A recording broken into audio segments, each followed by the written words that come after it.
Fala pessoal, aqui é o Alexandre mais uma vez. E mano, faz tempo hein, que não sai vídeo nesse canal. Mas é o seguinte, tem um motivo pra não ter vídeo. Meu celular chegou agora, eu não tive tempo porque a faculdade também começou. Alguém vem me perguntando, alguns amigos meus vem me perguntando por que às vezes os mangás e animes têm histórias tão repetitivas.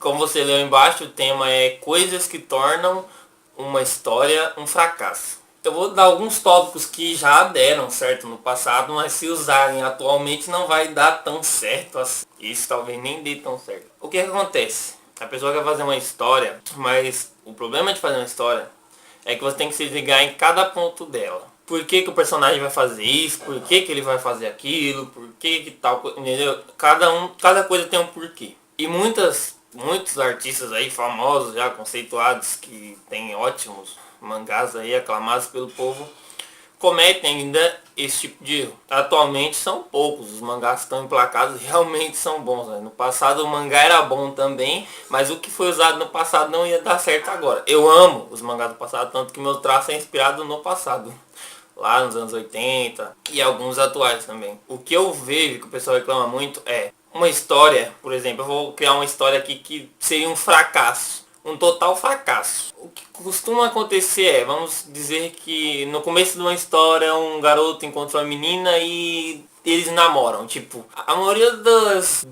histórias acontecem assim, não tem um motivo. Ou ele defendeu ela de uma briga e ela ficou encantada por ele. Tipo, é um clichêzão tão grande. Não combina. Porque não é tão mais fácil você pegar e dar um sentido para aquilo acontecer. Não é só uma briga que vai unir duas pessoas.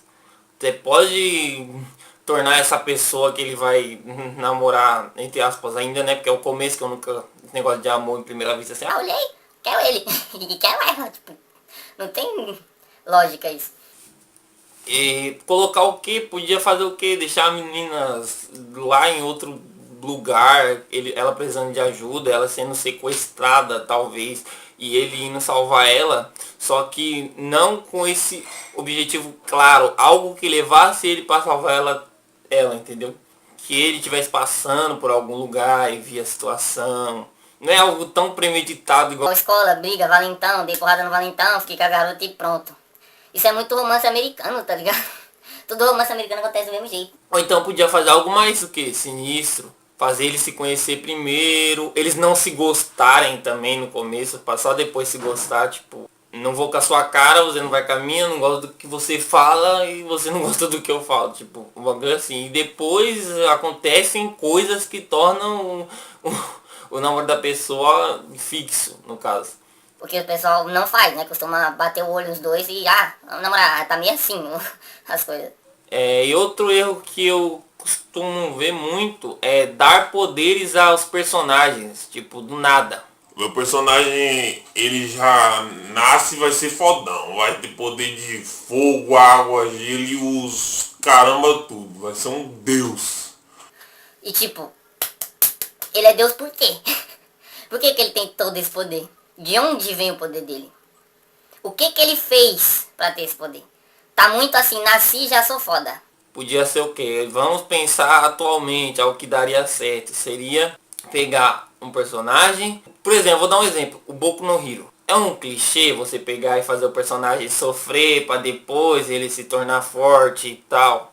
Vamos dizer que seria um clichê, mas nesse caso foi utilizado de uma maneira certa. O Deku lá, o Midoriya, ele passou discriminação porque ele não tinha poderes e tal, avisando que vai ter spoiler. Eu vou até colocar o sinalzinho spoiler. Spoiler, bem grande, spoiler. Pra vocês que não assistiram um pouco no Hero, é um anime muito bom. E ele consegue os poderes dele, só que ele tem que fazer uma parte de coisa. O All Might, ele para dar o poder pra ele, tem que tornar o corpo dele mais forte e tal. Engraçado que eu comecei a ler o Boku no Hero e assistir o anime só depois que eu... Foi antes de eu assistir, eu já assistia meu mangá. Eu já lia... Nossa, que porra que eu falei aqui. Eu vou cortar na edição. Eu só comecei a assistir o Boku no Hero bem depois que eu comecei meu mangá. Aí eu vi que a minha história tem um pouco de relação com o Boku no Hero. Não exatamente. Ainda bem que continua sendo algo original que eu criei. Ainda não vi ninguém em nenhum lugar.